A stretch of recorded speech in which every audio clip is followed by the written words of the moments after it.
Quali prospettive apre il progetto autonomista del Veneto e, soprattutto, quali effetti potranno scaturire per la piccola impresa?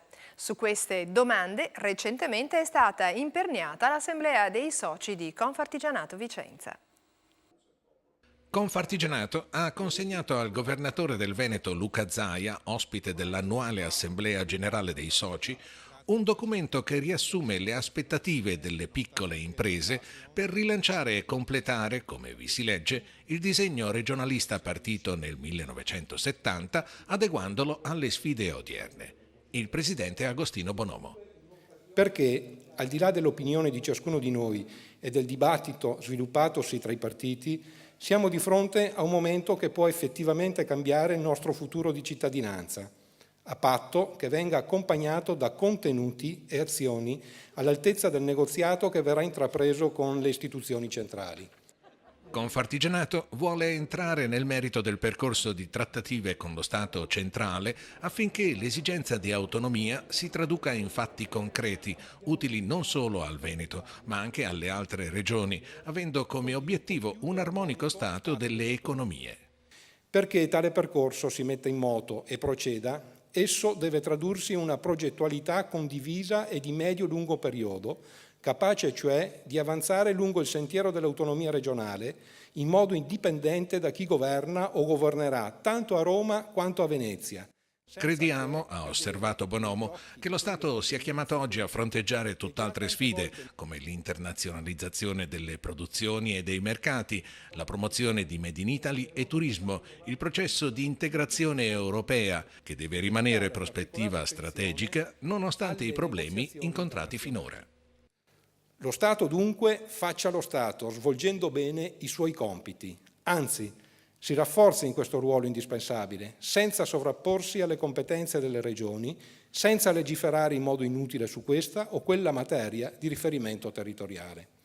Insomma, le istituzioni statali sono chiamate in primo luogo a migliorare le politiche di loro competenza, senza più frapporre pretesti alle legittime richieste autonomistiche e senza rincorrere il livello regionale su attività e politiche che in un quadro di sussidiarietà non possono che essere di competenza regionale. Ed ecco, in tema di competenze, da ottenere con il corredo di adeguate risorse finanziarie, le proposte di Confartigianato. Come Confartigianato proponiamo di aggiungere materie quali l'istruzione tecnico-professionale. Questo è un aspetto che consideriamo determinante per il futuro delle nostre imprese, la tutela dell'ambiente e dei beni culturali e la giustizia di pace, ulteriore campo di competenza statale che le regioni possono richiedere di assumere nell'ambito delle loro forme e condizioni particolari di autonomia. Ma c'è un altro aspetto che ci sta ancora più a cuore come imprenditori, la necessità di maggiore autonomia nel campo delle attività produttive. In particolare materie come l'artigianato, il commercio e la piccola impresa, l'innovazione e la ricerca applicata, la formazione delle alte professionalità e le politiche attive del lavoro per i giovani e l'imprenditoria femminile rappresentano ambiti di gestione regionale inevitabilmente differenziata nei quali la nostra regione può organizzare servizi per rispondere in modo ancor più efficace alle domande dell'economia veneta. Il presidente Zaia, incalzato dalle domande del direttore del giornale di Vicenza Luca Ancetti, a cui hanno contribuito via WhatsApp anche gli imprenditori presenti, ha spiegato innanzitutto che già i padri della Costituzione disegnarono un percorso che va nella direzione delle autonomie. Il problema non è la Costituzione, il problema è la gestione della Costituzione. Noi citiamo sempre l'articolo 116, 17, 18 e 19. Però se guardiamo un po' più in là, questi articoli hanno 16 anni di vita, sono il titolo quinto, e andiamo a prendere invece uno degli articoli originari, che è l'articolo 5, no, della Costituzione, vediamo che anche i padri costituenti parlano tranquillamente della geometria variabile, no? Più Stato dove ci vuole più Stato, meno Stato dove ci vuole meno Stato. Qual è il problema quindi? Il problema è che se noi disegnassimo con il buon senso una Costituzione per un paese che si deve rifondare, penseremmo a un modello che è quello della Germania. Oggi però ci ritroviamo un modello che è molto più simile alla Grecia, perché in tutti questi anni dal 48 ad oggi la gestione è stata fatta in maniera centralista e poco rispettosa dei territori. rimarcando l'importanza di un orientamento significativamente maggioritario a favore del sì, quale premessa pesante nel negoziato con lo Stato centrale, ha aggiunto. La stessa Costituzione lo dice, no? Ti fa l'elenco delle 23 materie, 20 più 3, e poi ti dice vai a negoziare, tratta.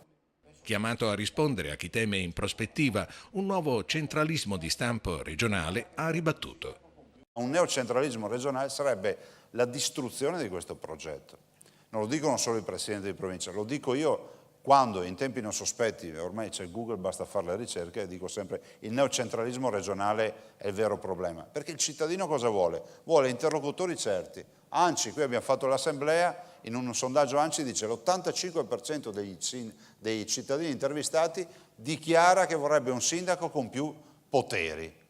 Ma perché? Perché è ovvio, noi cittadini vogliamo il nostro primo interlocutore che sia un interlocutore certo e non uno che ti rimanda sempre a timbri, a scartoffie di altri enti. E penso che questa sia la vera sfida, ridurre le catene decisionali e avere interlocutori certi. Guardi, se dovessimo disegnare la regione del futuro con la piena autonomia, io penso che a noi come regione spetta di legiferare e programmare. Poi il territorio deve gestire il territorio, questa è la visione.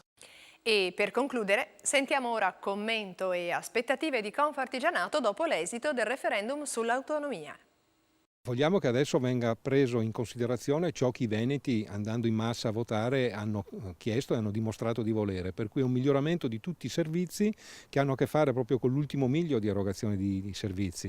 Servizi che vengano costruiti sulle peculiarità del nostro territorio veneto, che è diverso dalle altre regioni, per quanto riguarda il mondo dell'imprenditoria sicuramente è così, e che devono rispondere in maniera efficace ed efficiente alle richieste. Avere la regione come interlocutore per voi è un vantaggio? Per noi è un vantaggio sulle materie che ci riguardano, per cui i temi del lavoro, dell'istruzione tecnico-professionale, della giustizia di pace, di tutto ciò che ha a che fare con il lavoro quotidiano che noi andiamo ogni giorno a mettere in campo, per cui con la concorrenza che noi abbiamo tra di noi e con il resto del mondo.